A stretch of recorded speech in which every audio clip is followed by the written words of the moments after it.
Thank you, Clint. Still got the duties other than acting GM to make sure that obviously people in the IT section know what they're doing and obviously with their microphones. So it might be just a reminder to everyone that our microphones will be on today. Thank you to all our live streamers. You'll notice a slightly different perspective. We are sitting in the chambers at Capella today.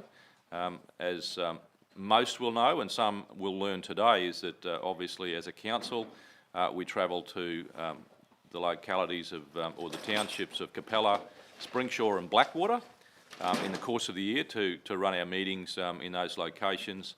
And a little bit later, normally than we would be here, we are here in Capella today to conduct our General Council meeting and to spend some time having a look around the township and then obviously to have a community council meeting later tonight. So for those who didn't know that was on, well, there's a heads up for you before we even get going today. But look, welcome everyone. Welcome to our executive leadership team. Welcome to our technical staff who are a little bit nervous, but obviously our portability has been now proven and we should be live streaming to the rest of the Central Highlands. Everyone, I think we have a pretty solid agenda. You will note that there is a section there under our decision action reports that we have a closed session item. For sensibility, we'll leave that till the end. I guess more for the convenience of our live streamers and certainly given that all our teams are here today and present in the chambers, we can manage that time. So we'll leave that to the end of the meeting for that discussion about that particular closed item. So we'll roll through the rest of our agenda today. Reminders, Marnie, of anything? Just did late agenda item. There are no late agenda items. There's that closed agenda item. And obviously councillors and the team today will be in Capella for most of the day for those people that might even take the opportunity of dropping down and seeing some of us.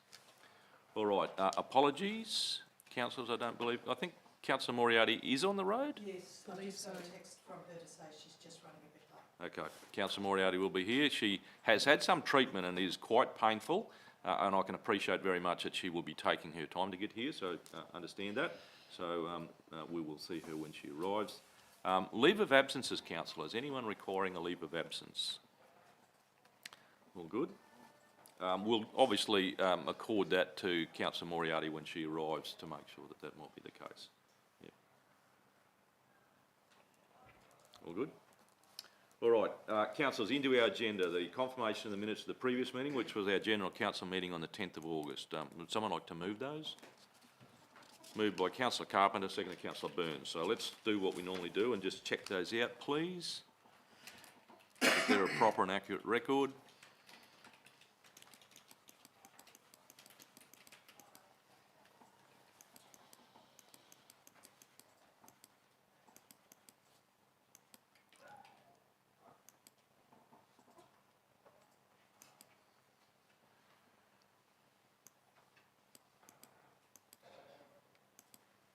Everyone happy with those?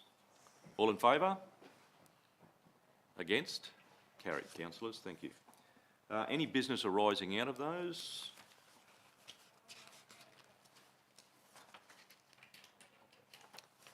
I think those some of that business and actions are recorded in some of those the actions. So as long as we keep that to just an arm's length, we'll certainly make sure that those are progressing.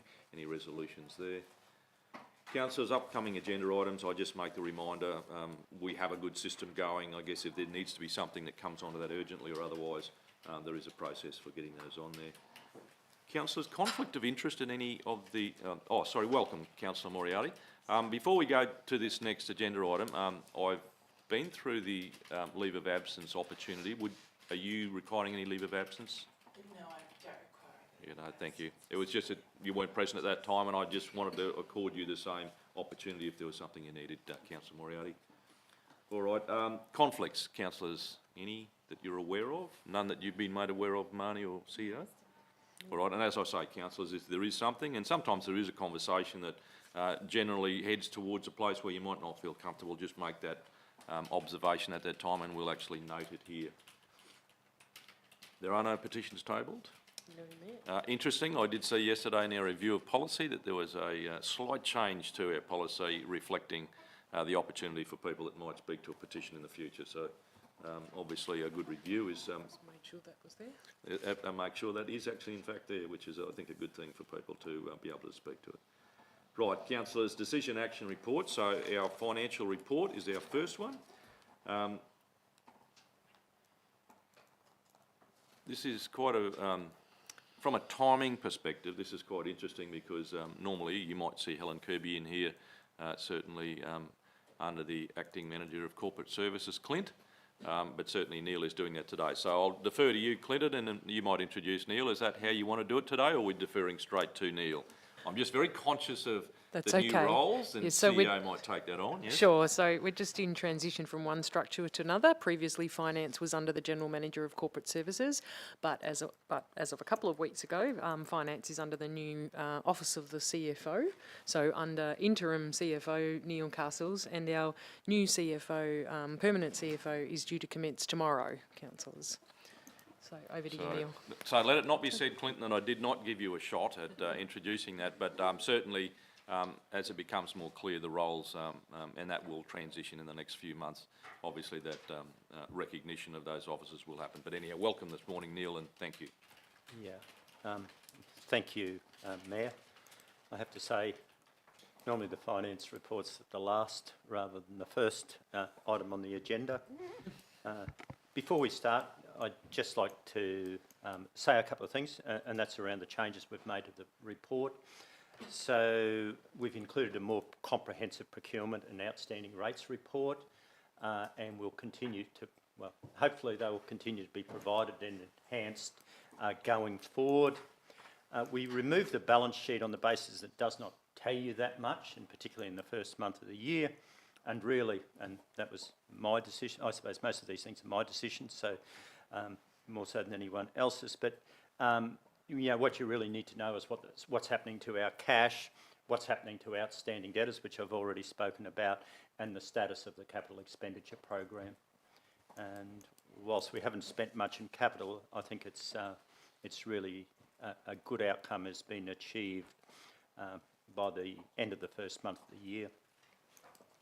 For this month, or you know, for the first month of the year, we recorded an operating deficit of 7.8 to 05 million for the month of July, against a budget deficit for the month of 10.543 million. So there was outperformance by 2.738 million. It's hard really to make too much of that, except to say there was a receipt of flood funding money of 1.451 million. That represents 30% of the funding that will be given by the Queensland Reconstruction Authority for the repair of roads. This was unbudgeted and will be used for operating maintenance of roads affected by flooding. The total funding is expected to be between 4 and 5 million. So whilst it's been unbudgeted, we've got the 1.451 million in.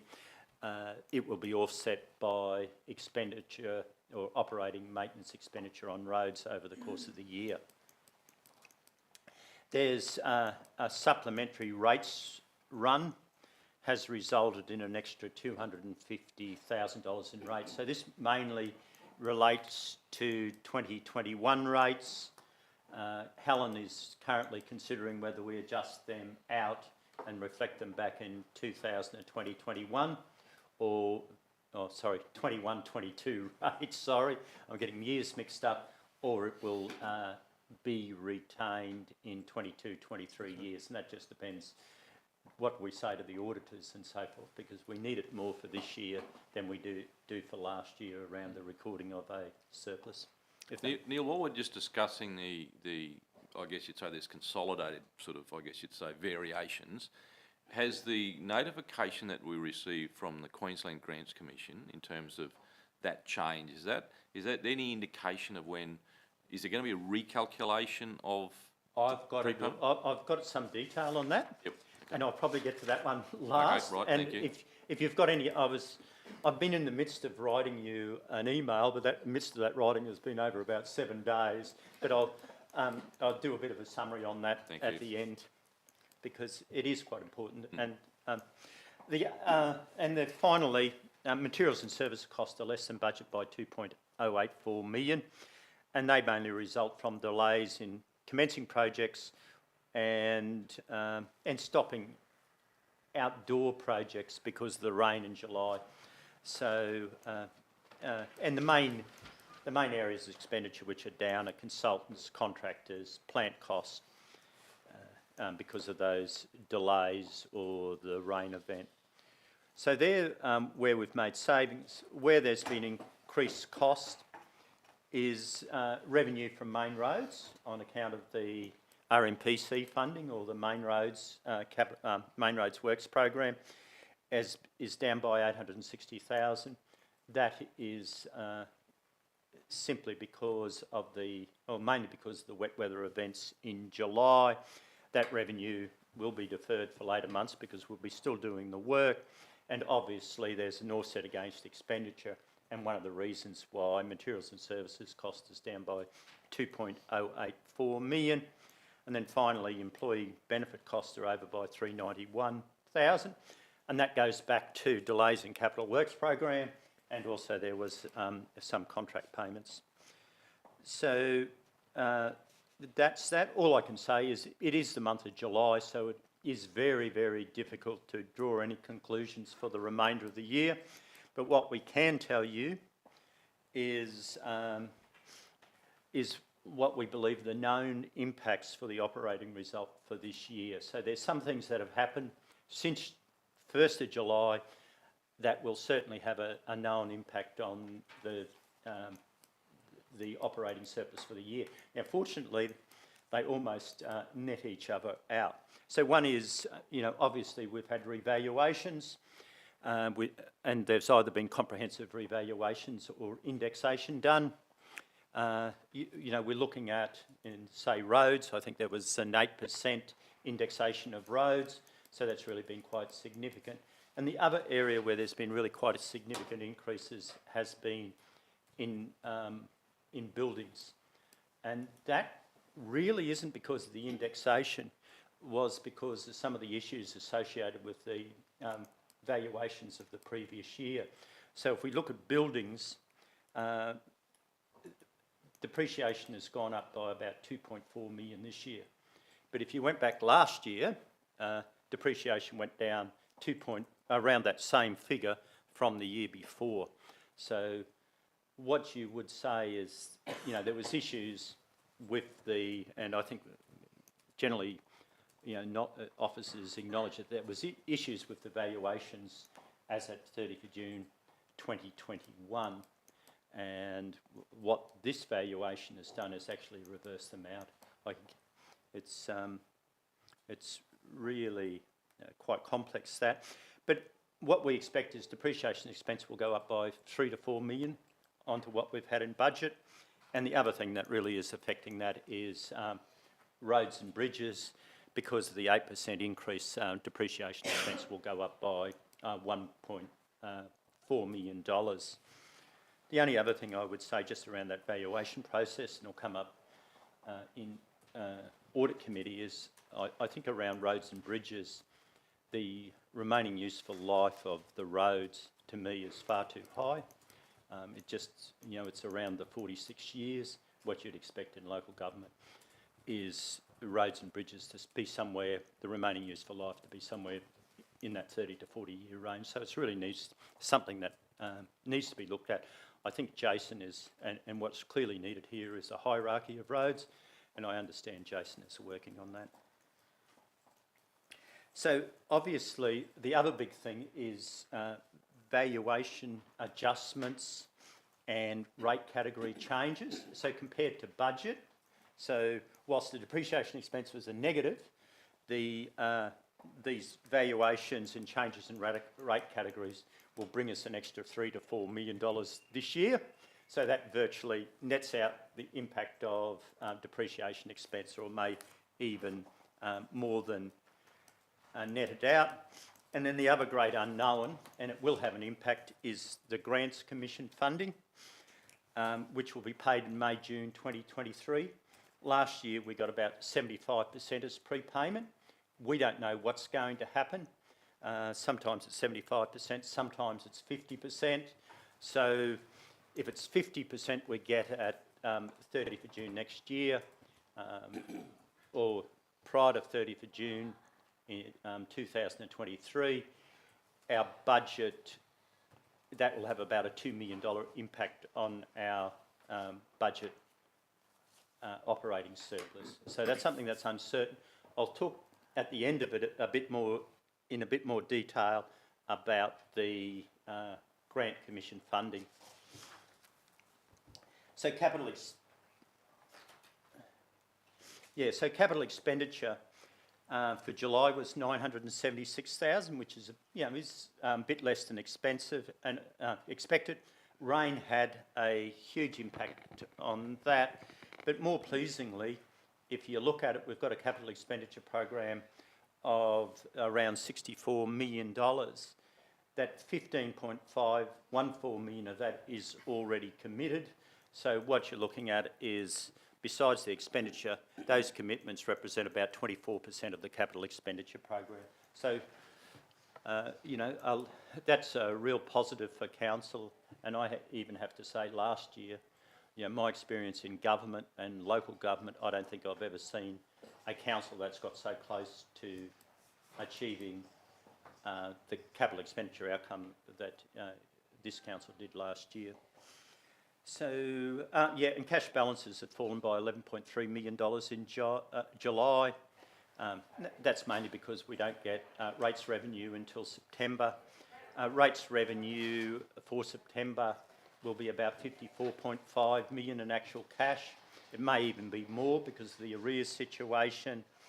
So, and of course, July normally is a significant month for cash outflows because we don't get rates revenue, but also there's expenditure in local governments and in government tend to be back-ended to the later part of the year.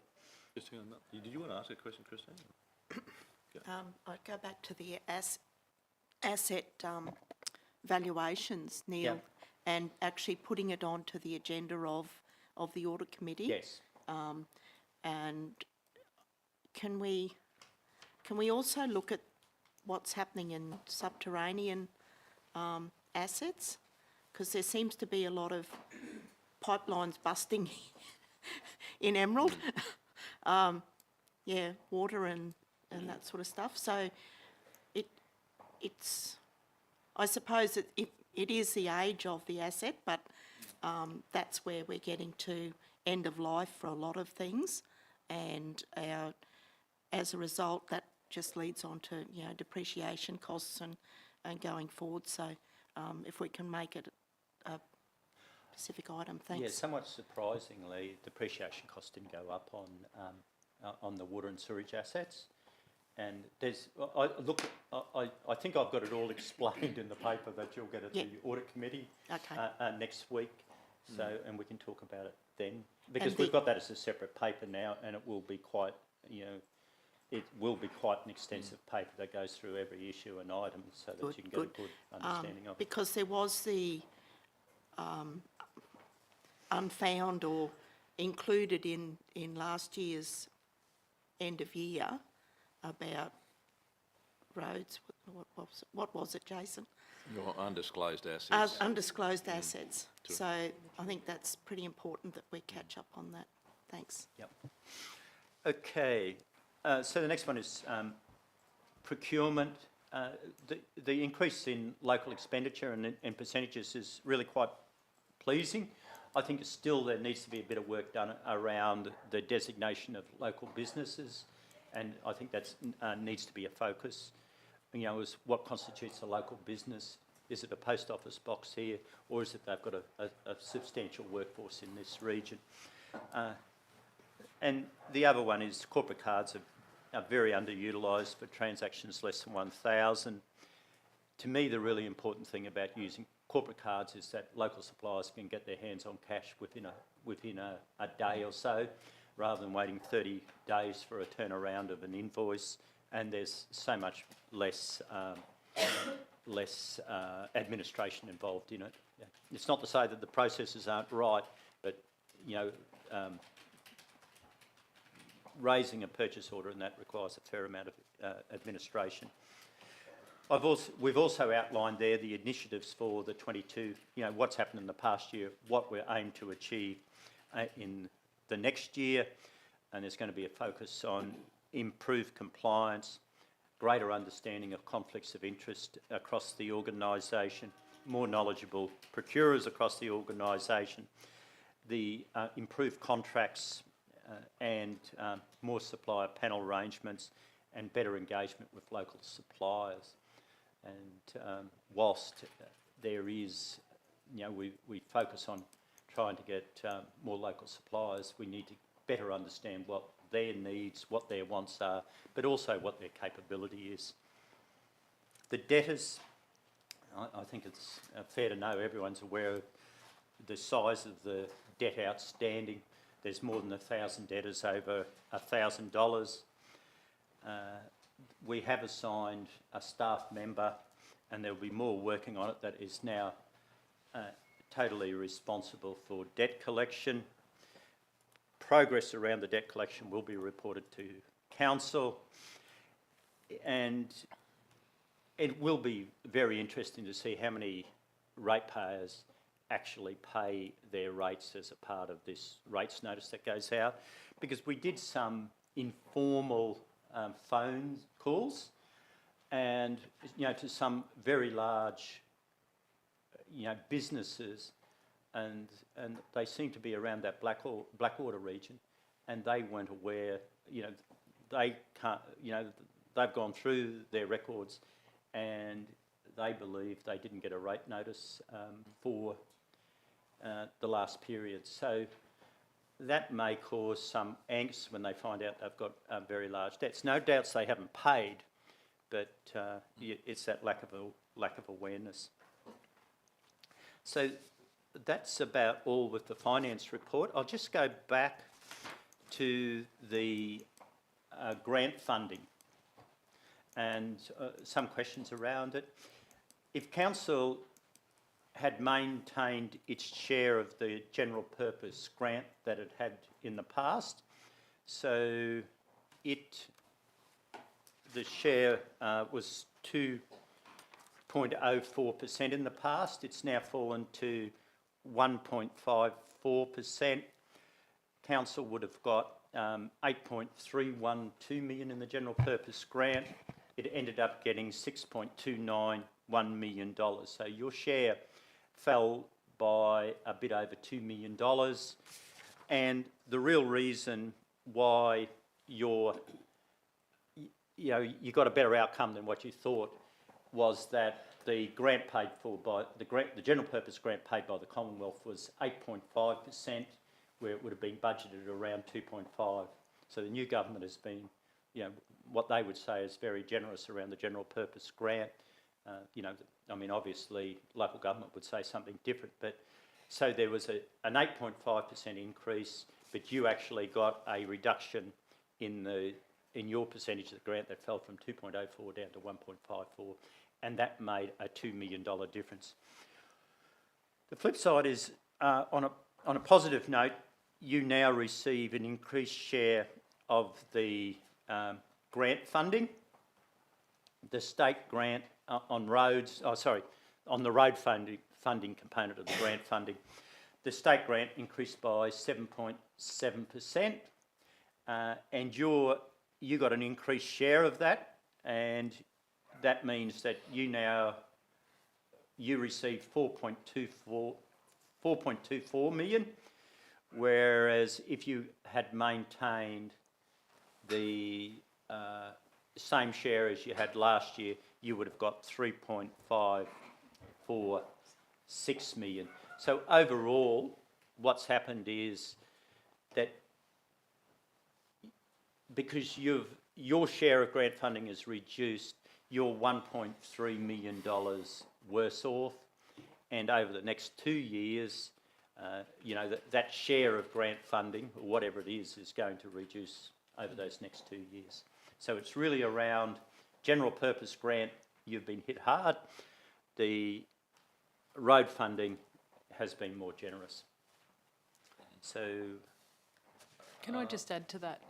CFO. So really the bottom line, as I understand it, and you can correct me if I'm wrong, please feel free, is that we had expected from our initial letter from the Grants Commission to have a 10% reduction each year for 3 years, and the new letter that's come out just in the last couple of weeks says we've only got a 4% decrease. So we're still a decrease, as Neil's given the figures, but it's not as high big a decrease as we expected, and that's because the feds gave more to the state than the state expected, and they've prorated that out based on the new methodology. So that concludes. Can I also add to that, though? I guess the detail always is, and while we're always a little unsure of this, is there was a little bit of an adjustment of the mechanism as well, I suspect, by the Queensland Grants Commission. So, and it was around the proportion that if you get past base one and understand the difference between the general fund and the roads component, the methodology that was changed or adopted by the Queensland Grants Commission tended to discount the roads factor, and that's where we were disadvantaged. I spoke to the chair of the Queensland Grants Commission, Paul Bell, and he gave me an explanation over the telephone, I guess, of a certain, I suppose, reconsideration. But at the end of the day, he referred me to the correspondence, which arrived in due course. But I did suggest to him, and he was quite happy to, if the newly created office extended invitation to him, and he would come and speak about, I guess, that process. I don't know whether we'll be any clearer, but it's quite a complex process. But at least he can articulate the environment under which there was a recalculation done, and I suspect that recalibration perhaps that was afforded by the largesse of the new federal government. So it won't be directly comparing what we used to get with what happened, because there was about 2 levers that moved there. So we will, in understanding all of that, we will need a general, I guess, discussion about it, and sometimes that technical calculations of those are quite difficult, but at the end of the day, I suppose it's a better outcome than what we were looking at.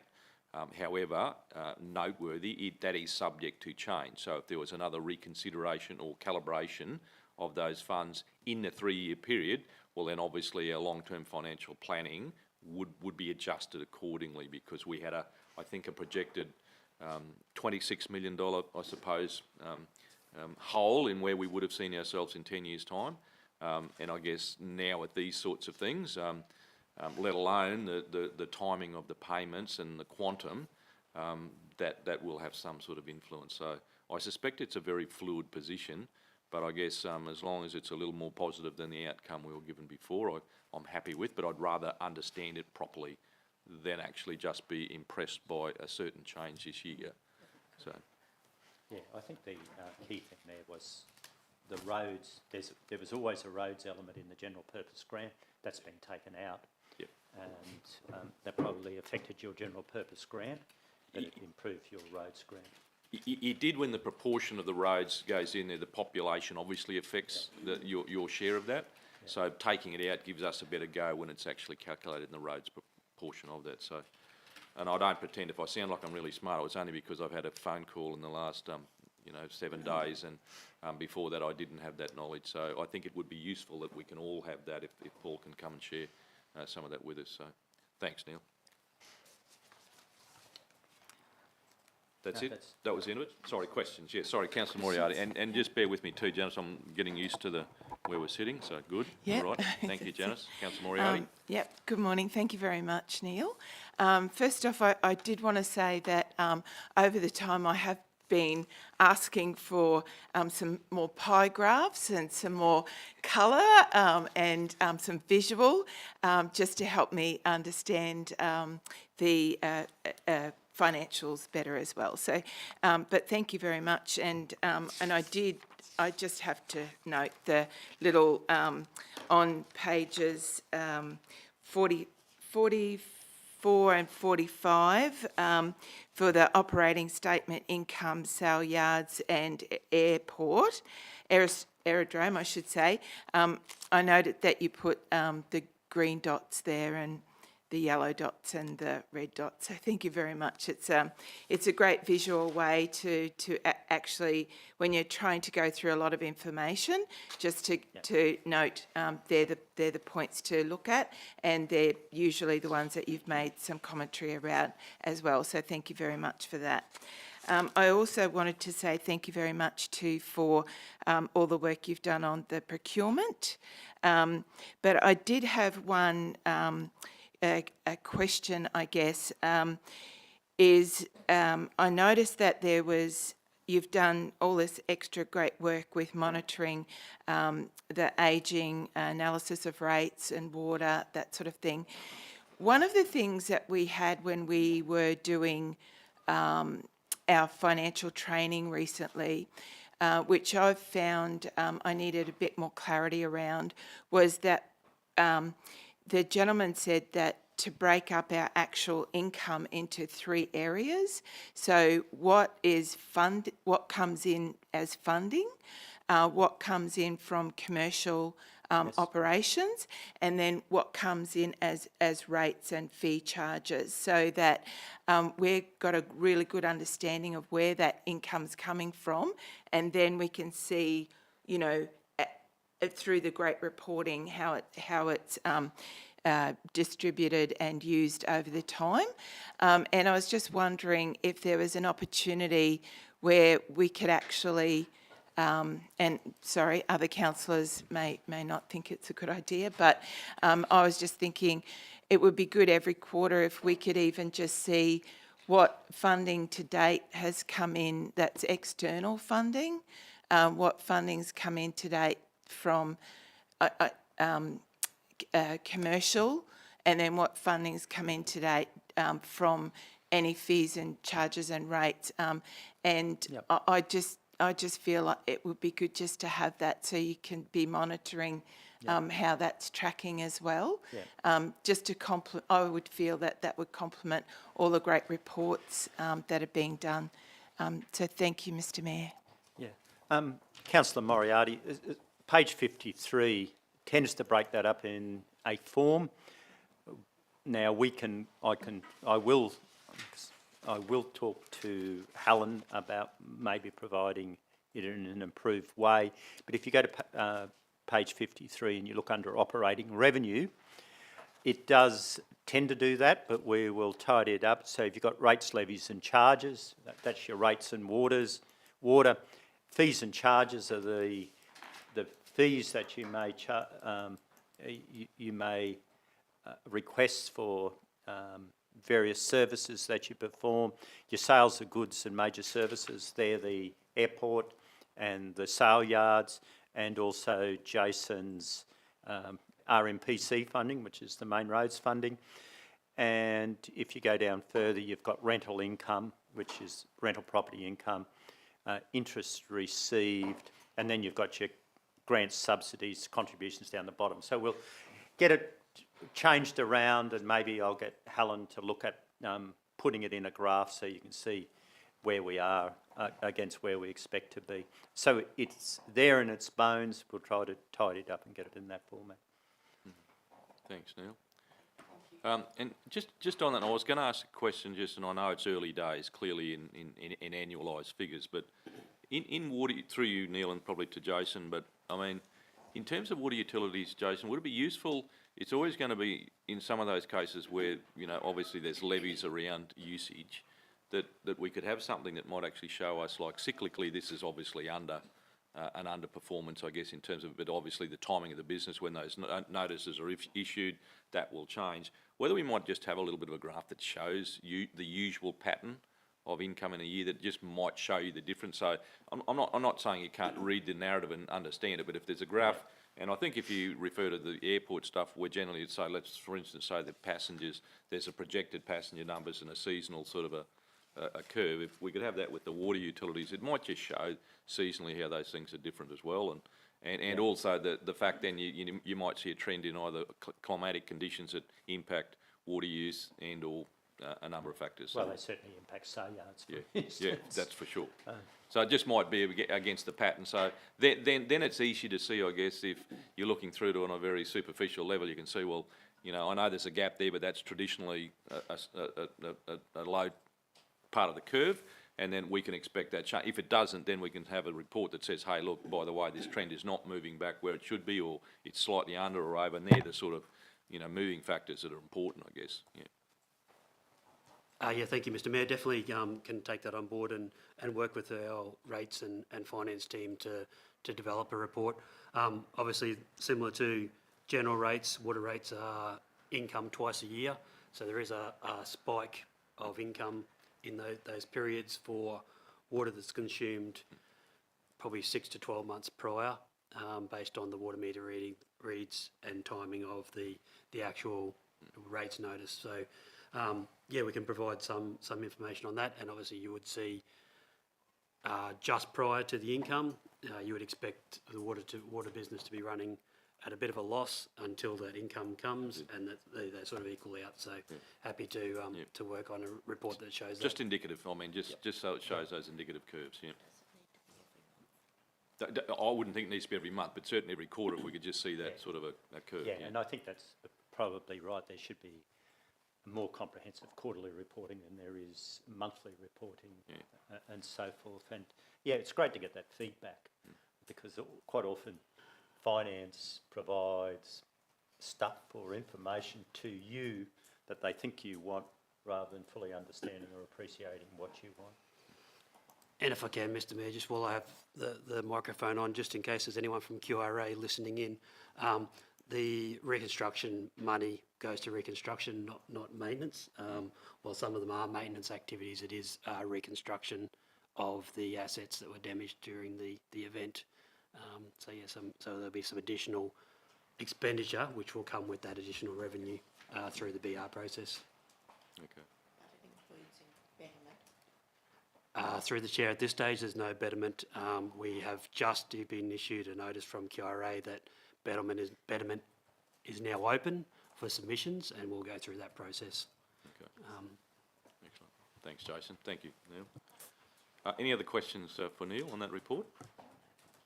All good? Thank you very much, Neil, and thank you certainly for the changes. I see a couple of pages look like they're sponsored by Caterpillar. They're all gone yellow and black, and I thought the colours were quite unique, but yeah, they certainly attention getters, that's for sure. So, councillors, and we look forward to those, you know, those things that obviously make those reports more digestible for councillors to consider. Councillors, on page 40, we have obviously the recommendation there that we adopt the monthly financial report. Would someone like to move that? Moved by Councillor Daniels, seconded by Councillor Curtis. All in favour? Against? Thank you, councillors. Carried. Our next report is our Central Highlands Arts and Cultural Advisory Committee member nomination. That comes under the hand of our General Manager, John McDougall, and I see Kat is here as well, so John, I'll pass to you. Thank you, Mr Mayor. Good morning, council. It's great to be in Capella this morning. So through the chair, the Central Highlands Arts and Cultural Advisory Committee, known as CHRC, is a council committee established to encourage the participation and optimal service delivery for council communities regarding the areas of arts, cultural and heritage programs, projects and activities. The committee also functions as the assessment panel for the Regional Arts Development Fund. I'll now hand over to Kat Hatzi-Panagiotis, Coordinator Arts and Engagement, to tell you more. Thank you, Kat. Thank you, General Manager McDougall. Through the chair, per the CHRC's terms of reference, community positions on the committee are open to up to 12 people. As only 7 of these positions are currently filled, community members are able to submit expressions of interest that are reviewed on a monthly basis until all 12 positions are filled. Earlier this month, an expression of interest was received from Tegan Arnold and assessed. Tegan is an Emerald local with an avid interest in family history and heritage. As a young Indigenous woman, Tegan would provide a unique perspective to the committee. If endorsed today, Tegan's tenure on the committee would begin immediately, just in time for our planning meeting this Friday, and her tenure would continue until June 2024, aligned with all of the current community members on the committee. The assessment panel commends Tegan's application to you for endorsement. I'll now hand over to councillors for any questions. Any questions, councillor? Just a comment, if I may. This application, it just fills the skill set of Tegan. It just fills a gap on our committee. And, you know, I just really think that we've been very, very fortunate to have received this expression of interest for the committee, and it's, yeah, I just think it's fantastic. Thank you, Councillor Sypher. Tegan has also indicated that she'll be available to attend on Friday, and I think it will be a great first meeting for her to attend, given that we're embarking on our heritage projects. So I think very well timed, and I think she'll have great contributions to make. So no pressure, council, but she is available for Friday. So, but no, that is sound. And I mean, I guess it'd be great too, Kat, that as numbers fill and those councillors that represent council on that, to have the diversity that we need and should have in our big region. So that'd be great. So. Obviously, that recommendation there, councillors are happy with that, that we endorse Tegan Arnold as a member of the Central Highlands Arts and Cultural Advisory Committee. Is someone happy to move that? Moved by Councillor Curtis, seconded Councillor Sypher. Moved and seconded, councillors. All in favour? Against? Thank you, councillors. Carried unanimously. And welcome to Tegan, if that's by the minute been endorsed. So if she's watching online, welcome, Tegan. So. Yeah, exactly. Exactly. That's no pressure now, Tegan. So, all right. Councillors, our next agenda item is the approval of projects under the Regional Arts Development Fund. That comes under John's hand again. John, I'll let you lead this report. Thank you. Thank you, Mr Mayor, and I'll leave the detail here for Kat to go through, but as you will be aware through the Chair, the Regional Arts Development Fund, known as RADF, is a partnership between Central Highlands Regional Council and the Queensland Government via Arts Queensland. The program invests in local arts and cultural priorities to provide public value and build local capacity. I'll now hand over to Kat, to our Coordinator of Arts and Engagement, just to talk through the detail, and yeah, there might be some questions around this, so I'm more than happy to take those as well, Council. Thank you. Thank you, General Manager McDougall. Through the Chair, at the General Council meeting on the 27th of April 2022, Council received the CHRC's recommendation for the funding of projects in RADF Round 3 2021 to 22. 7 applications were discussed at that meeting, 2 group applications and 5 council-initiated projects. The assessment panel's recommendation to council was that all 7 of these projects be funded, and discussion in the council meeting indicated support for the approval of all 7 projects. However, in the recording of the minutes, 2 of the projects were not included. These are 2 council-initiated projects, being the Happy Africa Rhythm Workshops for drumming and dance workshops with Gabrielle Otto in Emerald and in the Gemfields Community Resilience Have a Go event, and the Emerald Art Gallery craft activities for craft activities hosted in the Emerald Art Gallery for the remainder of 2022, including the Twilight Markets. We're seeking to formally record the approval of these projects to ensure that we're following best practice governance in the management of our state government partnership. So in line with the discussion at the General Council meeting on the 27th of April, this report presents again for approval the final 2 council-initiated projects for RADF 2021 to 22 program. Hand over for questions. And my apologies, councillors, I missed that those 2 line items were missing off the graph, as well as the total item in the minutes. That's administrative error on my part. Sorry. All right, thank you, CEO. So, Kat, this is really just obviously catching up those numbers to make sure they've obviously been considered and approved and discharged and acquitted. So yes, so the budget that was included in the report is the summary of the budget as presented on the 27th of April. Yep. We're just wanting to make sure that we actually have recorded in our council minutes approval for all of those projects, so that when we do our acquittal back to Arts Queensland, that we can show that all of those projects were approved by council in a council meeting. Thank you, very diligently done. All right, councillor, is someone happy to move that? Oh, sorry, Councillor Moriarty, you have a question. Sorry. Yeah, just very quickly, just to ask the question, I noted, like, again, that the 2 groups are types of projects funded under this collective funding, and I was just wondering, with the group applications and with the council-initiated projects, do you find that the applications from group applications, do you find that you actually have enough applications from groups in the community? Through the chair, it's an interesting time. I think most of our councillors and community are aware that volunteering is on the wane at the moment. We haven't seen as many people active in groups as usual. So the number of group applications, I guess, since 2020 and coming into now hasn't been as many as we have seen previously, though we are doing work one-on-one, meeting with those groups to help them get to a point where they'd like to submit an application. There are lots of instances where there's an idea or a project that they have in mind but potentially don't have the people or the time or those kinds of resources to be able to pull the application together. So we have been connecting with those groups more in the last little while as best we can, to be able to bring them to a point where they've got their application together and they're able to submit it. There are a couple of groups who we spent a considerable amount of time with during the last year who weren't able to get it over the line. So that might have been due to getting a approval from their management to be able to submit the application, timing of the rounds, which we've looked at for the coming year, pending announcement from Arts Queensland on the coming year's funding. We've also had a look at the timing of the rounds to make it more accessible to groups who are looking to do activities at particular times of year, and continuing to maintain those relationships. And when we see that there are activities that are happening in the community or groups that are active, reaching out to them to make sure that we're taking advantage of people who have capacity to deliver those kinds of projects. So I think we had hoped that in that last round we would have seen those couple of extra ones get over the line, but unfortunately that wasn't the case this time. But as soon as we've got that confirmation of funding for the coming financial year, we'll be reaching back out to them to get them involved, and as we do, reaching out to our groups across the region that we're connected with to encourage them to take advantage of the fund.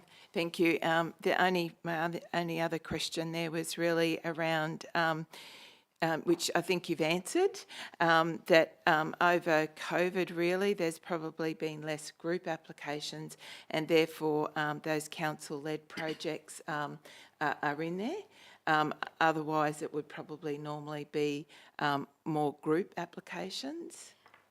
Through the chair, I would agree that the council-initiated projects are, I guess, filling a gap where community groups, for example, Arts Around August activities, in previous years we've seen more activity from community groups in that space, knowing that they don't have as much capacity at the moment, but there is appetite to be involved but not necessarily to manage. We've been filling that capacity. Thanks, Councillor Moriarty. Councillor Daniels? Thank you very much. Kat, I was just wondering, with when you're going through the acquittal process of all the grants, do you then feed back that reporting to the committee? I don't think I've picked it up in the minutes so that they understand the impact of their decisions and the benefits and maybe where, it hasn't achieved what they thought it might achieve. Yeah, so thank you for that. That's a very good question. Thank you, Councillor Daniels. Through the chair, there is an outcome report that it's required from all of the applicants at the conclusion of their project. It has quite detailed information that aligns with the application as well. So in the application we ask how many people do you anticipate will attend, and what the community impacts do you anticipate will be from this activity, and those questions are mirrored in the outcome report as well. When the outcome report is received, we forward it to the committee for their review. We also do a little bit of a table in the cover email that I guess highlights, picks those highlight statistics out to say how much money did they request, how much money were they putting into the project, how much money did they spend, was there any overspend, underspend, the comparative of what they anticipated would be attendance and what the actual attendance was, and any there is a bit of a reflective question in the outcome report too to say, what were the learnings, what have you taken away from this activity, what would you do differently next time? And so we kind of highlight those in our cover email as well. So those are, I guess, circulated to the committee, not necessarily tabled in the meetings because they come in mostly kind of in between the meeting times. So normally they'll be sent out via email, and any feedback or questions from the committee are welcome during that time. Depending on timing, sometimes we'll send it out as an email and then have an item, if it's close enough to the meeting, to discuss anything as part of it and then consider them received. Okay, thank you. Thank you, Kat. That's quite a comprehensive, obviously, acquittal, and should be, and obviously some good learnings from it as well. So. And also, I'll just add as well that all of that information is then compiled and included as part of Council's acquittal to Arts Queensland as well.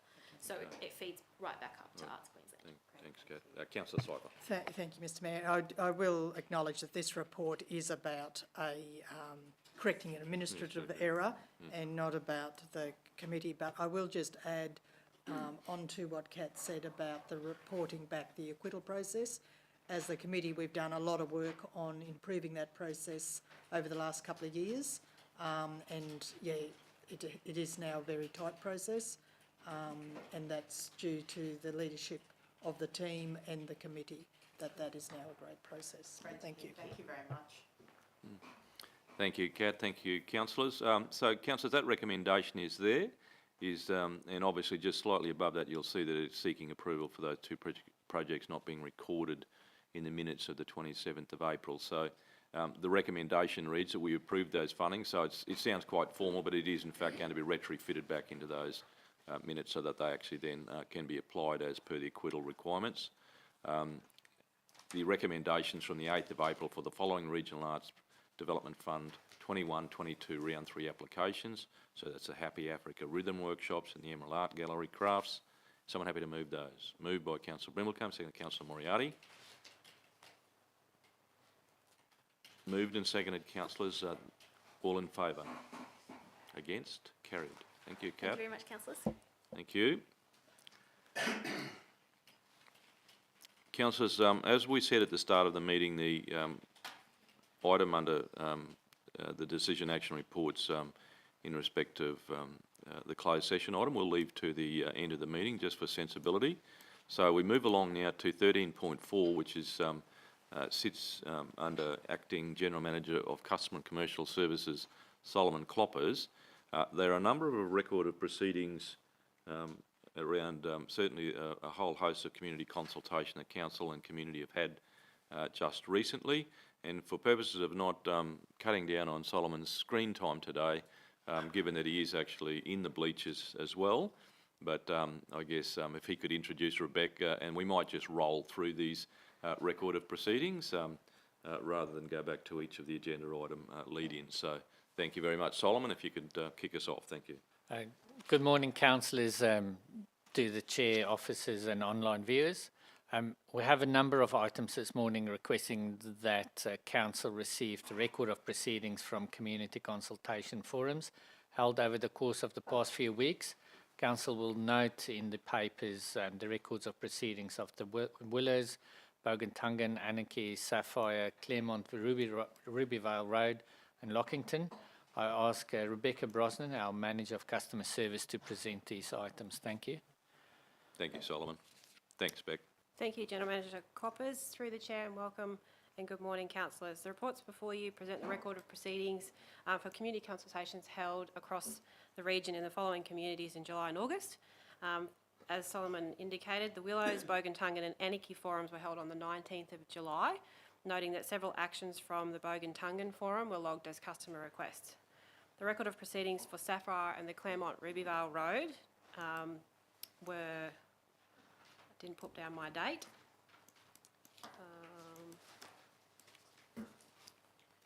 2nd of August. 2nd of August, my apologies. And the record of proceedings for Lockington Forum, noting several actions from this forum were logged as customer request, was on the 4th of August as well.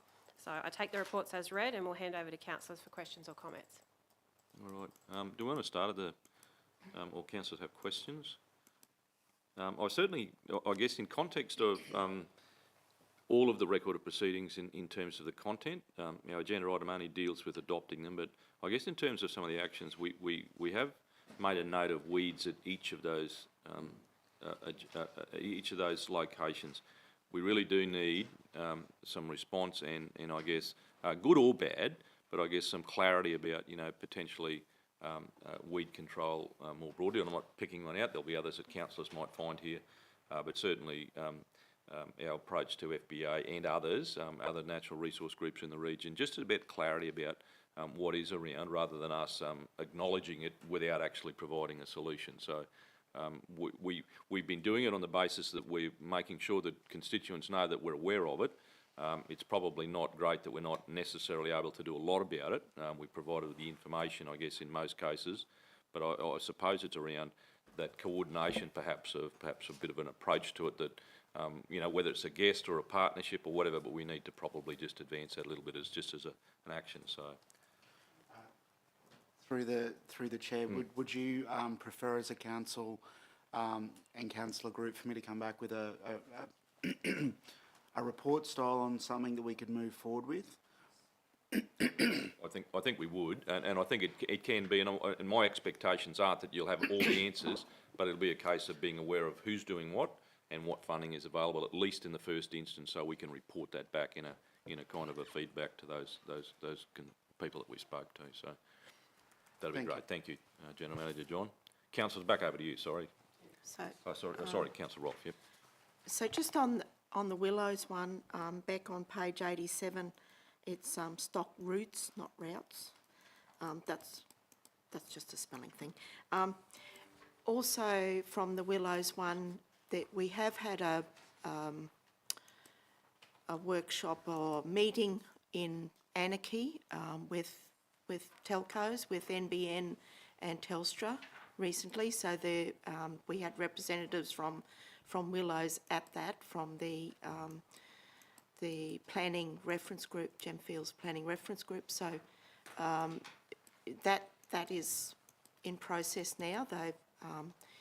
Telstra's words were that the Gemfields is now on the radar for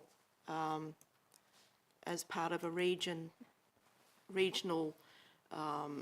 assessment, I suppose, and data collection for advocacy to better connectivity. So we'll see what happens.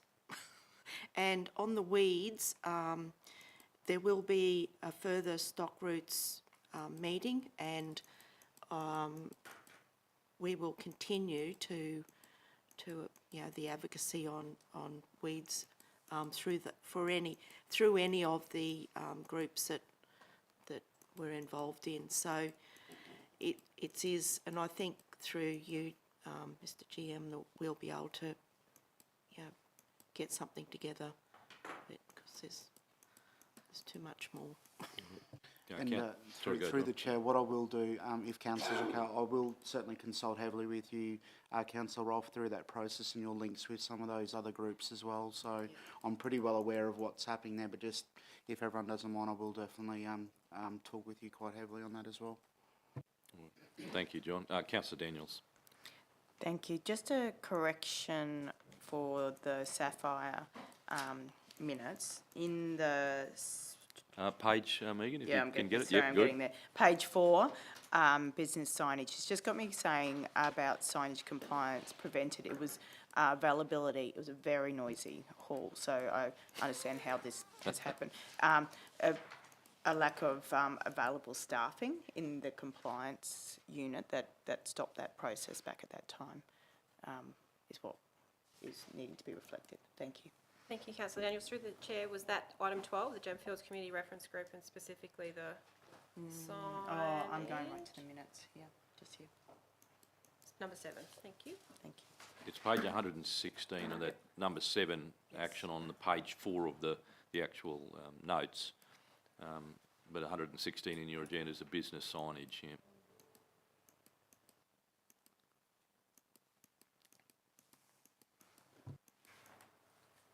Thank you, Councillor Daniels. Councillor Moriarty. Oh, just very quickly, just wanted to compliment the staff on the excellent notes, meeting notes as well. They were very comprehensive and easy to read.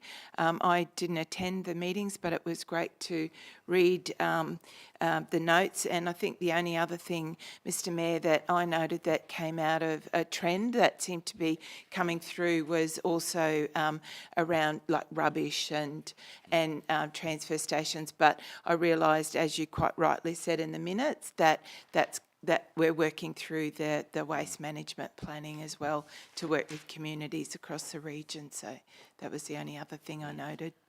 Thank you. And I think, councillors, you might have seen I sent an email around, and I apologise if I didn't really clarify it at the start about speaking with Beck just about getting some more of this just shaped up a little bit. So, and we've had lots of conversations as a councillor group about making sure, you know, we sort of go armed with the right stuff and perhaps a little better prepared, and that's councillors. So I had that conversation with Beck, and I think they're not specific things that it's just about making these so, like, I guess if a councillor doesn't attend, then you do actually get some sort of, you know, understanding of what we've sort of conversed with or had the conversation about, and then how it comes back. And more importantly, that loop out with our CRMs. I still think we're a little bit clunky on our you know, re-advice to councillors or community members that have provided that input. But I think that's a very good positive.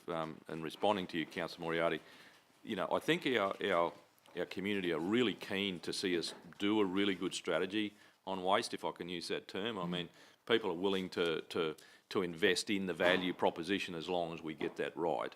So, you know, I kid you not, it's sometimes our smaller communities that have probably the least of our services that are very keen to make sure this works well. So I guess if I extrapolate that across the region, if I'm allowed to do that, well, you know, the right time and money that we've invested in it is going to be well worth it, because I think people do want to talk to us about, you know, potentially what might come. So it's generally very enthusiastic. Sometimes it's the general pushback against that levy that we charge all rural lots, I guess you'd say, and sometimes they don't access that service. But generally, it's pretty good. So it was well noted. So. And I think that reflection that everybody wants to make sure we're clean and lovely and tidy as well. Thank you. And can I just say, it's a bit of a segue there, I think she's the principal of the Rainbow House School in Zambia, who actually visited Emerald last week and actually walked all through our community. Mary commented on how beautiful and clean our communities were. So I think sometimes a bit of perspective is good too as well. So yeah, I'm sure that's not the big issue here, but it's a nice comment. But over to you, Councillor Ross. Just it's probably not in, it's not actually written in the papers, but we've had quite a lot of comment from the smaller communities about the cash for cans and that sort of thing, and the fact that so was Kanga, isn't it, Anne, in Springshaw? Springshaw. It is discontinued. So they're now asking us, and in other communities too, asking us what can be done about that sort of thing, because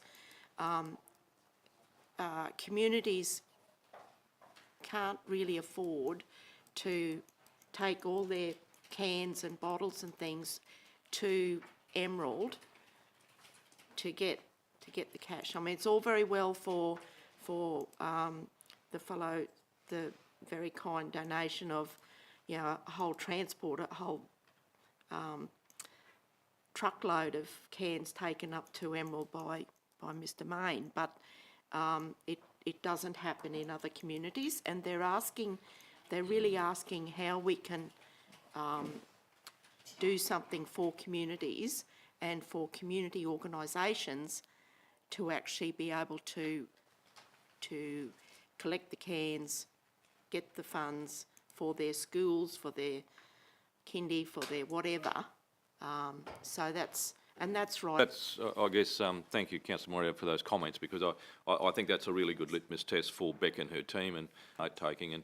And we generally try and encourage the conversation. They have been very good conversations, so seems to be working okay. I'm sure they know that things are recorded well, and there's a confidence that they're being deliberated on properly, so that was very positive.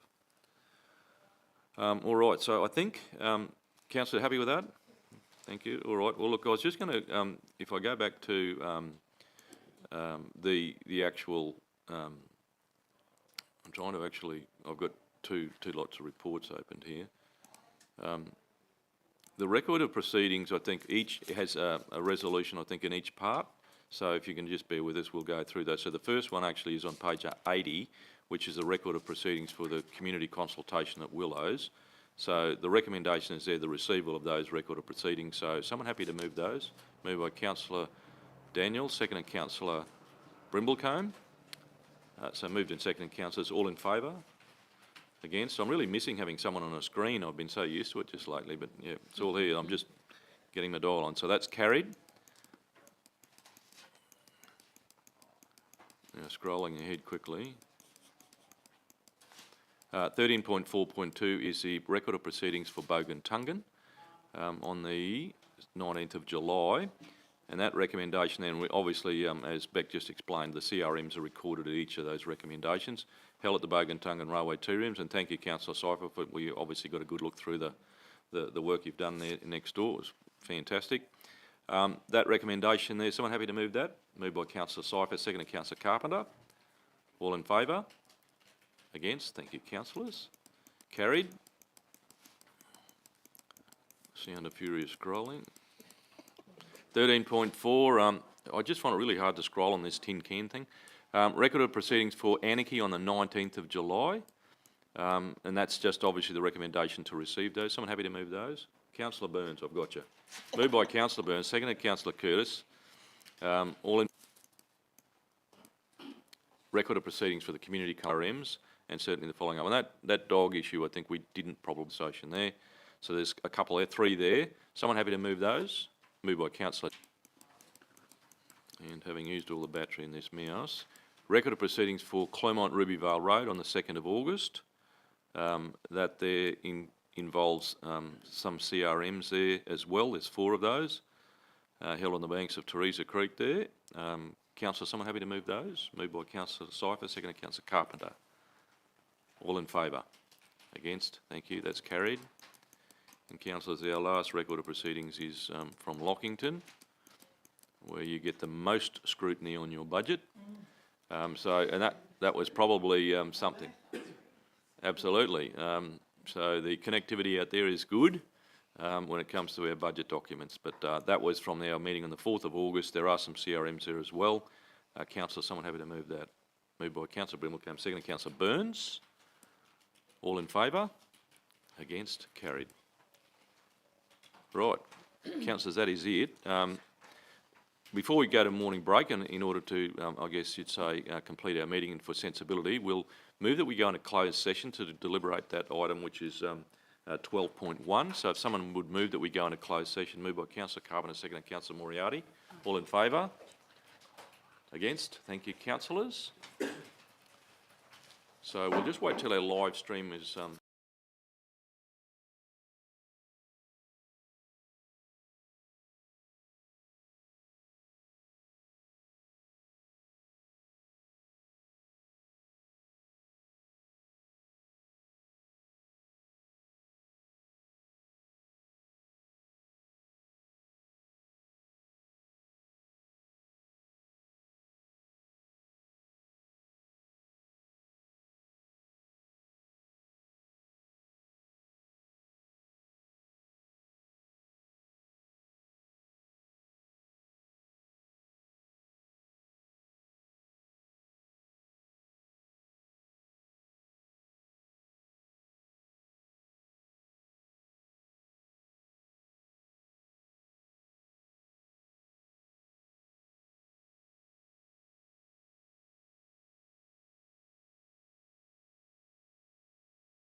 and accesses in your work.